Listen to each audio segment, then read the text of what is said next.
Dear students, now we will discuss the causes of differences in the cash book and the passbook balances. कौन से reasons हो सकते हैं कि दोनों बुक्स में गैप आ जाता है, डिफरेंस आ जाता है?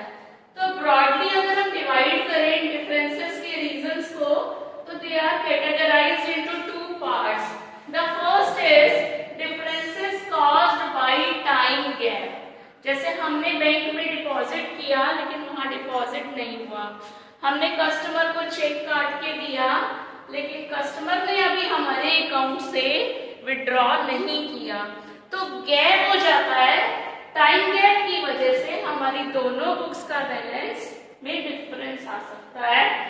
सेकेंड रीजन हो सकता है differences caused by the errors committed in recording the transactions.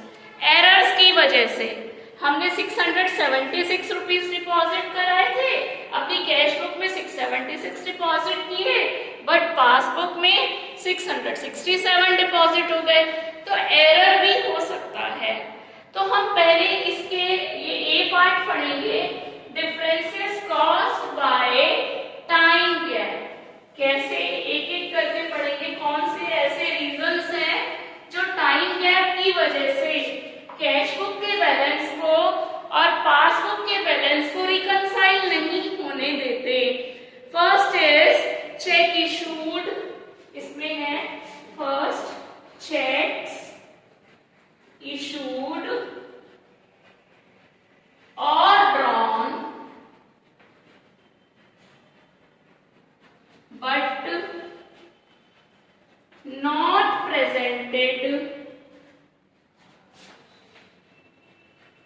presented for payment.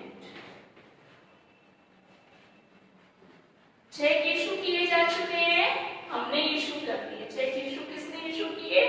हमने, यानी कि हमारी फर्म ने, हमारे बिजनेस फर्म ने चेक को इशू कर चुकी है, हमारी फर्म ड्रॉ कर चुकी है, लेकिन जिसको हमने चेक काट के दिया था अभी उसने पेमेंट के लिए चेक को प्रेजेंट नहीं किया. तो इसका हम एग्जांपल लेकर चलेंगे. से एग्जांपल ₹500, 500 रुपए का हमने चेक दिया, किसी को इशू किया. चेक इशूड ड्रॉन का मतलब बिल्कुल अच्छे से समझ लो. चेक इशूड मतलब कब इशू करते हैं? जब हमें पेमेंट करनी होती है. जब किसी को पेमेंट करनी होती है तो हम उसको चेक इशू करते हैं. अब देखो, हम बना रहे हैं कैश बुक और कौन से कॉलम की बात कर रहे हैं आप? बैंक कॉलम की. ठीक, जैसे ही हमने चेक इशू किया तो हमने ये सोचा कि हमने तो पेमेंट कर दिया. जिसको भी हमने चेक इशू किया, सपोज हमने एक्स को इशू किया, तो हमारी जो बैंक कॉलम कैश बुक है ये हमारी 500 रुपीज से क्रेडिट हो गई. ठीक है, क्या हो गई? क्रेडिट हो गई. बैंक कॉलम कैश बुक जो है हमारी क्रेडिट हो गई 500 रुपए से. यानी कि जब डिपॉजिट होता है तो बैंक कैश बुक को हम डेबिट करते हैं, यानी कि डिपॉजिट हो गया, और जब पेमेंट करना होता है तो कैश बुक हमारी माइनस यानी कि क्रेडिट होती है. तो यहाँ हमने पेमेंट किया 500 रुपीज का बाय इशू ऑफ चेक. जैसे ही हमने चेक इशू किया हमारी कैश बुक क्रेडिट हो गई, ठीक, माइनस हो गई, यानी कि कैश बुक में पेमेंट दे गई. प्रॉफिट और लॉस के टर्म्स में हम इसको समझेंगे तो बहुत जल्दी समझ में आएगा. हम ये समझ लें कि कैश बुक में हमें 500 रुपए का लॉस हो गया, लेकिन जिसको हमने चेक दिया था, जिसके नाम हमने चेक काटा था, वो अभी बैंक में अपना चेक प्रेजेंट नहीं किया है उसने. यानी कि यहाँ हमने अपनी कैश बुक से माइनस कर दिया 500 रुपया, लेकिन वो चेक यहाँ नहीं पहुंचा. तो दोनों बुक्स में किस दिन तक नहीं पहुंचा? जिस दिन हम बीआरएस बना रहे हैं, ठीक, उस दिन तक अगर वो चेक बैंक में से हमारी डेबिट नहीं हो रहा तो दोनों बुक्स में क्या होगा? वेरिएशन आ जाएगा, डिफरेंस आ जाएगा। Second reason, checks paid into the bank for collection but not yet credited by the bank. Second difference है चेक पेड इनटू द, ये टाइम गैप वाला सेकेंड रीजन, चेक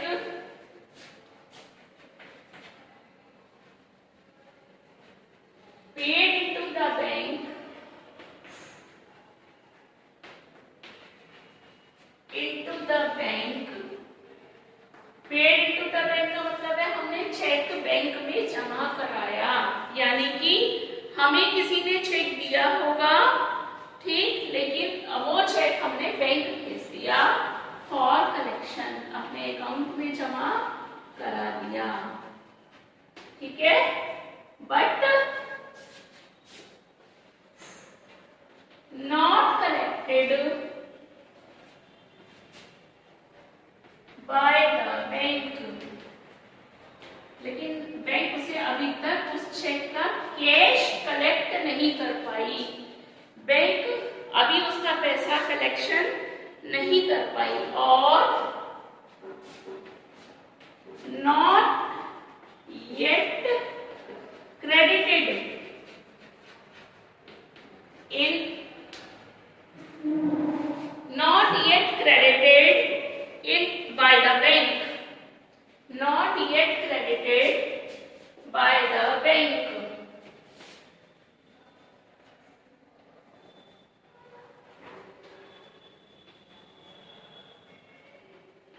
ठीक, चेक हमने बैंक में जमा किए, ठीक, लेकिन जमा नहीं हुए, ठीक, अभी तक हमारे अकाउंट पे डिपॉजिट नहीं।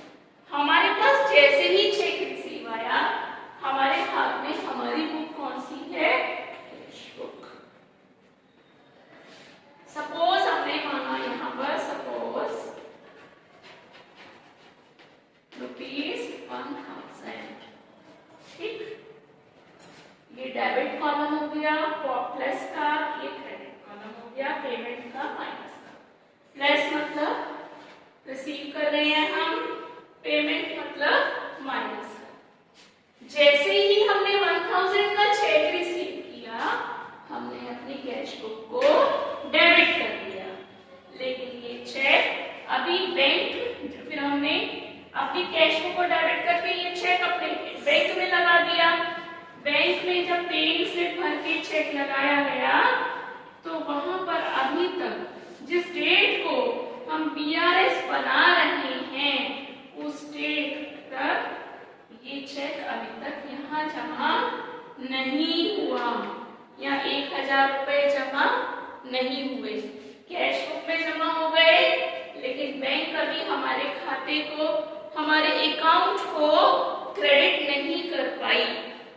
तो देख रहे हो रिजल्ट, रिजल्ट क्या हुआ, कैश बुक में प्रॉफिट हो गया 1000 रुपए का, लेकिन पासबुक में उस डेट को, जिस दिन हम BRS बना रहे हैं, उस दिन तक 1000 रुपीज डिपॉजिट नहीं हुए, यानी कि पासबुक और कैश बुक में वेरिएशन आ गया।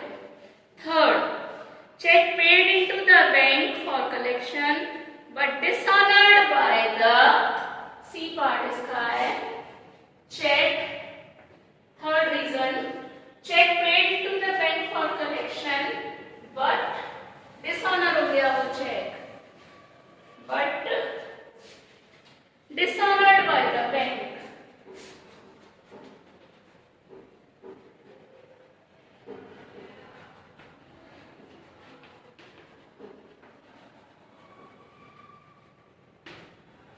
चेक हमने बैंक में जमा कराया, लेकिन बैंक में जब वो चेक हमने भेजा, तो वो बैंक ने जब हमारे चेक को लगाया, तो वो डिसऑनर हो गया। डिसऑनर का मतलब है कि चेक से हमारे पास पेमेंट रिसीव नहीं हो पाया, बाउंस हो गया वो चेक। यहाँ भी अगर आप 1000 का एग्जांपल ले लें, चेक जमा कराने से पहले हमको मिल रहा है, हमने अपनी कैश बुक को डेबिट किया, हमारे पास आएगा तब तो हम जमा कराएंगे। चेक जमा कराना, पेड इनटू द बैंक का मतलब ये है, किसी कस्टमर को हमने क्रेडिट सेल की होगी, उसने हमें चेक से पेमेंट दिया होगा। वो चेक जैसे ही हमारे पास आया हमने कैश बुक को डेबिट कर दिया, लेकिन ये चेक बैंक हमारे अकाउंट को क्रेडिट नहीं कर पाई क्योंकि ये चेक डिसऑनर हो गया। तो दोनों बुक्स में क्या हो गया? वेरिएशन हो गया, दोनों बुक्स में डिफरेंस आ गया। ठीक है, डी पार्ट, डी है इसका interest allowed by the bank. D is the reason, fourth reason, interest allowed by the bank. Interest allowed by the bank. बच्चों हम डिपॉजिट करते ही क्यों हैं? बैंक में हम अकाउंट खोलते ही क्यों हैं? एक तो सेफ्टी है हमारे पैसे की, दूसरा हमारे जो बैंक में अकाउंट खोलने का पर्पस ये भी होता है कि हमको इंटरेस्ट मिलेगा। तो यहाँ पर बैंक ने हमको इंटरेस्ट दिया, तो बैंक की कौन सी बुक है? पासबुक। अगर बैंक हमको ₹100 इंटरेस्ट अलाउ कर रही है तो बैंक हमारी पासबुक को इंटरेस्ट से क्रेडिट कर देगी। 100 रुपए हमारी पासबुक में ऐड हो जाएंगे। ठीक, फायदा हो जाएगा हमें 100 रुपए का, लेकिन we don't have any information about the interest credited by the bank. Bank ने जो हमको इंटरेस्ट अलाउ किया है उसका हमारे पास क्योंकि कोई इंफॉर्मेशन नहीं थी, that is why we did not pass any entry here in the cash book. अब देखो कैश बुक में कोई एंट्री इंटरेस्ट की नहीं हुई, पासबुक में क्रेडिट हो चुका है इंटरेस्ट, तो पासबुक में तो प्रॉफिट हो चुका और कैश बुक में हमें 100 रुपए का लॉस हो रहा है क्योंकि हमने जो 100 रुपीज है वो यहाँ पर डेबिट नहीं किए बिकॉज ऑफ हमको इंफॉर्मेशन नहीं मिली। ठीक है, तो ये देखा आपने रीजन, इसकी वजह से भी दोनों बुक्स में डिफरेंस आ रहा है। Next is fifth reason, interest charged by the bank on bank overdraft balance.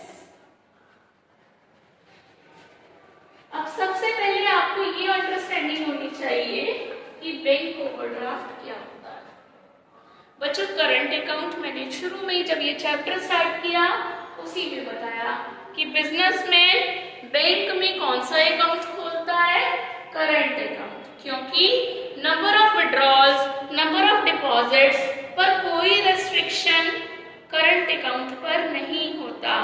और जो सैलरीड लोग होते हैं, जिनको सैलरी मिलती है, जैसे हम लोग हैं, एम्प्लॉइज हैं, टीचर्स हो गए, ठीक, और एम्प्लॉइज हो गए, वो कौन सा अकाउंट खोलते हैं बैंक में? Savings account. तो यहाँ पर हमने करंट अकाउंट खोला हुआ है। करंट अकाउंट में एक फैसिलिटी बैंक हमको एक सुविधा देती है।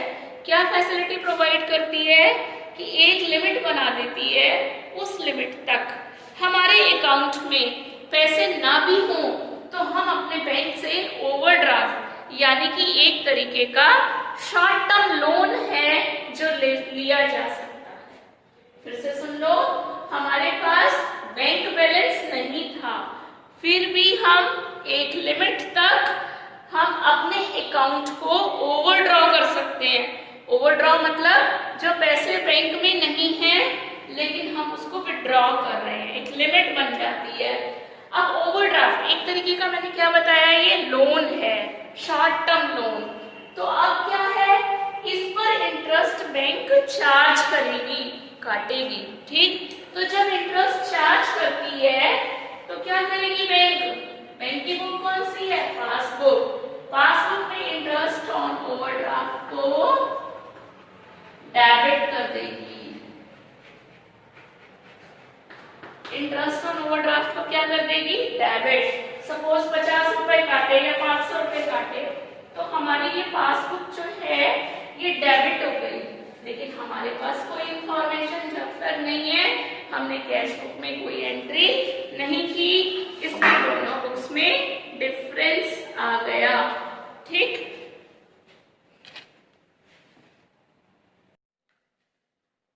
Dear students, good morning all of you. Today we are going to start a new chapter. Its name is bank reconciliation statement. बच्चों, बैंक रिकंसिलिएशन, रिकंसाइल का मतलब होता है मिलान करना, मैच करना। It is a statement prepared on a specific date. ये खास डेट को बनाई जाती है to reconcile the difference between passbook balance and the bank column, between the balance of bank column cash book and passbook। दोनों का जो balances हैं उनको रिकंसाइल करने के लिए, मैच करने के लिए बैंक रिकंसिलिएशन स्टेटमेंट तैयार की जाती है। बच्चों, आपको पता है वेरी वेल कि जो बिजनेसमैन है वो करंट अकाउंट खोलता है बैंक के अंदर, बैंक में करंट अकाउंट खोलता है। ठीक, और आपको प्रेफरेबली आजकल जो बिजनेस की डीलिंग्स हैं वो सारी हम पेमेंट्स और रेसिप्ट्स, चेक्स के माध्यम से करना चाहते हैं for safety as well as to avoid the wear and tear of currency. तो करंट बैंक अकाउंट एक बिजनेस फर्म अपना खोलती है बैंक के अंदर। सारे डिपॉजिट्स बैंक में करेगी वो, या उसके कस्टमर्स डायरेक्टली डिपॉजिट करेंगे, और पेमेंट्स भी बैंक के थ्रू किए जाते हैं। तो ये सारा इसका डिटेल लिखने के लिए आपने को पढ़ाया गया है cash book, bank column cash book. हमारा यहाँ मकसद सिर्फ बैंक कॉलम से ही है। ठीक, इसमें आपने देखा है ये आपका बैंक कॉलम है। सिर्फ हम बैंक कॉलम की बात करेंगे। बैंक का ओपनिंग बैलेंस से शुरू करते हैं कि आपका बैंक का ईयर बिगिनिंग में या मंथ बिगिनिंग में डिपॉजिट का बैलेंस कितना था। उसके बाद आपने कहां से रिसीव किया, जो भी आपको रिसीव होता रहता है, आप अपनी कैश बुक को डेबिट करते रहते हो। ठीक है, अपनी कैश बुक को हम खुद उसमें एंट्रीज करते हैं और उसको हम डेबिट करते रहते हैं। बैंक ये सारी इंफॉर्मेशन हमारा एक अकाउंट, एक लेजर मेंटेन करती है, ये उसे कहते हैं पासबुक, जो हमें भी सप्लाई करती है एज इंफॉर्मेशन। ठीक, बैंक क्या करती है, जो मनी हम डिपॉजिट करते हैं बैंक में या हमारे अकाउंट में जो डिपॉजिट होती है वो पासबुक में हमारे अकाउंट को क्रेडिट कर देती है। आप अपने पेरेंट्स से पूछना, आपके पेरेंट्स के पास जो मैसेज आता है, अगर डिपॉजिट होता है आपका अकाउंट में, आपके पापा मम्मी के अकाउंट में, तो मैसेज आता है कि आपका अकाउंट क्रेडिट हो चुका है, यानी कि ऐड हो चुका है। और जब किसी को पेमेंट देते हो तो आपका अकाउंट डेबिट होने का मैसेज आपके पास आता है, यानी कि जो हमने यहाँ पर रिसीव किया, हमने अपने अकाउंट को, कैश बुक को डेबिट किया, और बैंक जब इसमें एंट्री करती है तो उसको पासबुक को, क्योंकि बैंक अपने यहाँ सारा रिकॉर्ड किस में मेंटेन करती है, पासबुक में, तो बैंक अपने यहाँ पासबुक में डिपॉजिट कर देती है, क्रेडिट कर देती है। हम तो डेबिट करते हैं डिपॉजिट्स को, और बैंक जो कॉपी मेंटेन करती है उसे पासबुक कहते हैं, जो लेजर मेंटेन करती है उसे पासबुक कहते हैं, और पासबुक को बैंक क्रेडिट करती है। ठीक है, पेमेंट्स के लिए हम अपनी कैश बुक को क्रेडिट करते हैं, पेमेंट्स को, कैश बुक को क्रेडिट करते हैं। बैंक कॉलम की बात हो रही है यहाँ पर, और बैंक हमारी पासबुक को पेमेंट्स के लिए डेबिट करती है। ठीक, रेसिप्ट्स के लिए क्रेडिट करती है। रिवर्स चल रहा है, कैश बुक में रेसिप्ट्स डेबिट होते हैं, पासबुक में बैंक हमको क्रेडिट करती है।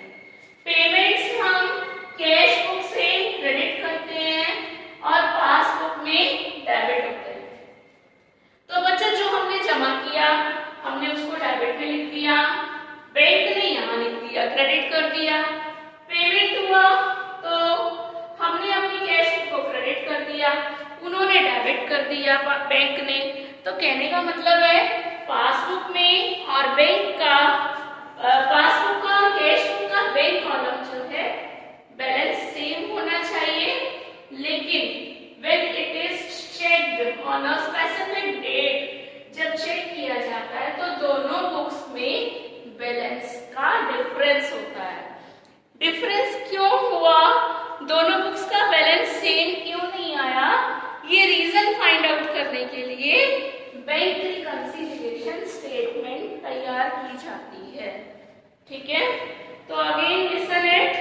Usually all the firms open a current account with the bank and in order to record the transactions entered into the bank maintain a bank column in the cash book. Bank also opens a separate account for each firm, her firm के लिए एक separate account खोलती है in its ledger and enters all the transactions in it periodically, मतलब एक fixed time period के बाद, 6 months के बाद, फोर्टनाइटली या weekly, bank supplies a copy of the firm's account in its ledger to the firm for information, but this copy of the firm's account supplied by the bank is called passbook और bank statement. तो इन दोनों के balances, हमारी cash book का bank column और passbook की bank की जो कॉपी है पासबुक, दोनों का बैलेंस सेम होना चाहिए, बट ये सेम नहीं होता किसी पर्टिकुलर डेट को। That is why bank reconciliation statement is prepared on a particular date to check the reasons responsible for the difference between balance of cash book and the balance of passbook. Now, causes of differences in the cash book and passbook. Causes of difference in the cash book and passbook.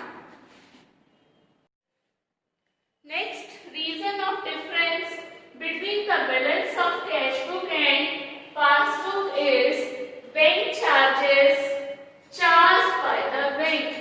Bank हमारा अपने यहाँ account maintain कर रही है, हमारे behalf पर बहुत सारे फंक्शंस भी करती है।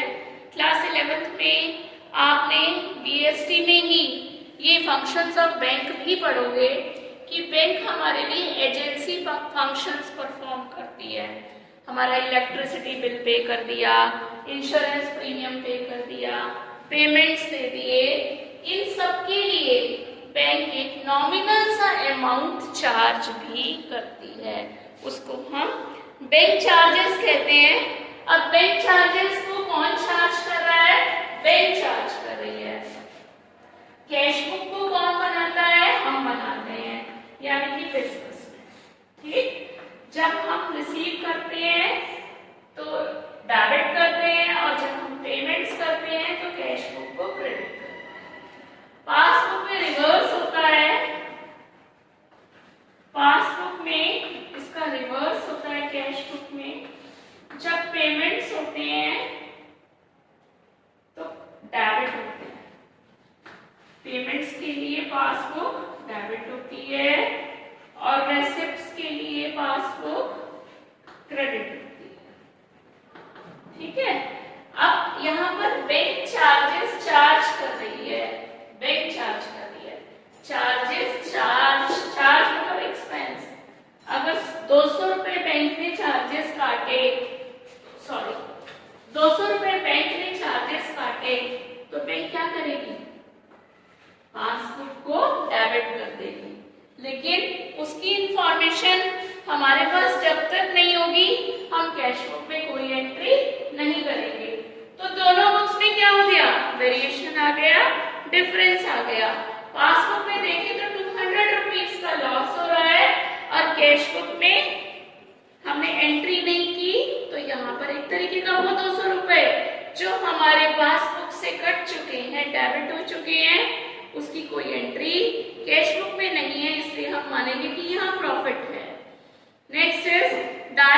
deposit by customers into the bank. Next reason is direct deposits. Direct deposits by the customer into the bank.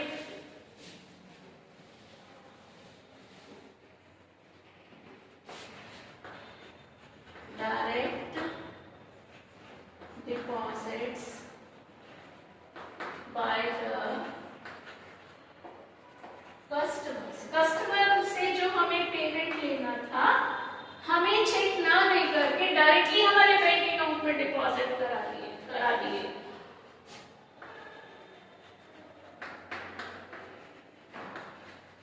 Into the bank. तो फिर से देखो, पासबुक,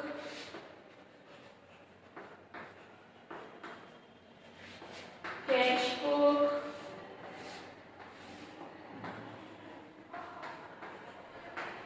अब जब कस्टमर डायरेक्ट बैंक में जमा करा रहा है तो पासबुक हमारी 5,000 रुपए अगर कस्टमर ने चेक जमा कराया, हमारे अकाउंट में डायरेक्ट डिपॉजिट हो गया, तो उससे हमारी पासबुक में प्रॉफिट हो गया, ठीक है। लेकिन कैश बुक में अभी तक कोई एंट्री नहीं हुई up to the date of preparation of BRS. इससे दोनों बुक्स में आप देखो वेरिएशन आ रहा है, या 5,000 रुपए तो एंट्री हो गए यानी प्रॉफिट हो गया। कैश बुक में क्योंकि 5,000 रुपीज डेबिट नहीं हुए इसलिए वहां पर लॉस है। Next is interest and dividend collected by the bank. Interest and dividend collected by the bank. Interest and dividend collected by the bank. अब बैंक हमारे बिहाफ पर जो इंटरेस्ट या हमारी शेयर्स वाली इन्वेस्टमेंट पर अगर डिविडेंड कलेक्ट कर रही है तो बैंक हमारी पासबुक में ही तो एंट्री करेगी, क्योंकि बैंक की कौन सी बुक है? पासबुक। सपोज 10,000 रुपए इंटरेस्ट या डिविडेंड के कलेक्ट किए, ठीक है, बैंक ने, तो 10,000 रुपीज से हमारी पासबुक जो है क्रेडिट हो जाएगी, प्रॉफिट हो जाएगा, लेकिन उसकी कोई एंट्री हमने कैश बुक में नहीं की है, तो दोनों बुक्स में डिफरेंस आ रहा है। Next is direct payment made by the bank on behalf of customers. Next है डायरेक्ट पेमेंट, लास्ट पॉइंट है टाइम गैप का, I point, direct payment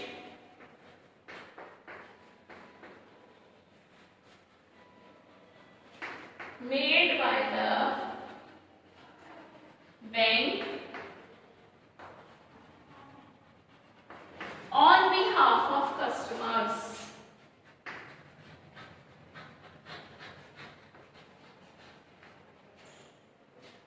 On behalf of customer कौन है? हम, अपने आप को मानो कि हमारे behalf पर, मैंने अभी बताया आपको कि bank several functions, agency functions perform करती है। हमारे बिहाफ पर इंश्योरेंस प्रीमियम पे करना, बच्चों की स्कूल फीस पे करना, हमारे बिहाफ पर इलेक्ट्रिसिटी पे करना।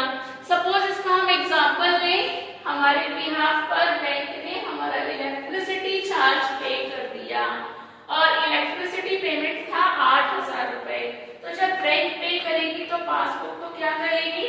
डेबिट कर देगी।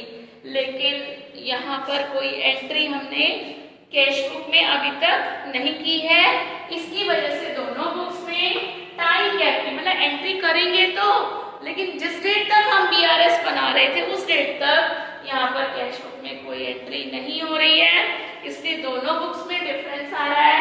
पासबुक में लॉस हो रहा है 8,000 का और कैश बुक में कोई एंट्री नहीं हुई है, इसलिए दोनों बुक्स में वेरिएशन है। तो बच्चों ये टाइम गैप रीजंस है which are responsible for the differences in the balances of cash book and passbook। अभी एरर्स वाला हम नेक्स्ट टर्न पर पढ़ेंगे. Till then goodbye. Do your work, keep your work regular, complete your work, enjoy your day. Thank you very much.